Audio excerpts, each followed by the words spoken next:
నమస్కారం గురుగారు. ఓం నమ శివాయ. ఓం నమ శివాయ గురుగారు. గురుగారు, నేను మిమ్మల్ని కలిసాను గురుగారు. మీరు మా అక్కకి ఇచ్చిన రుద్రాక్ష చాలా బాగుంది. తన లైఫ్, తన గ్రోత్ రియల్లీ చాలా రుద్రాక్ష అంటే అది ఒక స్పిరిచువల్ ప్రాపర్టీ. ఎగ్జాక్ట్లీ రైట్ అమ్మా. డేట్ ఆఫ్ బర్త్ ఇప్పుడు ఎవరి కోసం? ఇప్పుడు నా కోసం అమ్మా, గురుగారు. date of birth. ఎంబీబీఎస్ కి ప్రిపేర్ అవ్వాలనుకుంటున్నాను. డేట్ ఆఫ్ బర్త్ అమ్మా? దేనికమ్మా?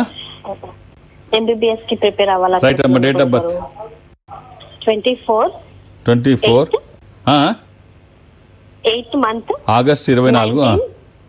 అవునండి. 1999.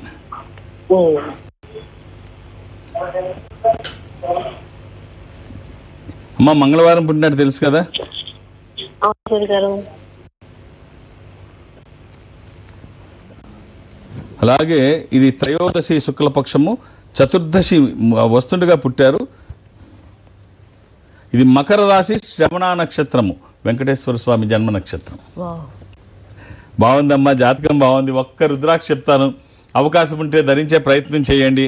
24/7 ఎప్పుడు వేసుకోవచ్చు, ఎలాంటి నియమాలు లేవు. ఒక త్రయోదశి ముఖ రుద్రాక్ష అంటే 13 ముఖములు కలిగిన ఈ రుద్రాక్ష ఇంద్ర రుద్రాక్ష, రూలింగ్ రుద్రాక్ష, కమాండింగ్ రుద్రాక్ష.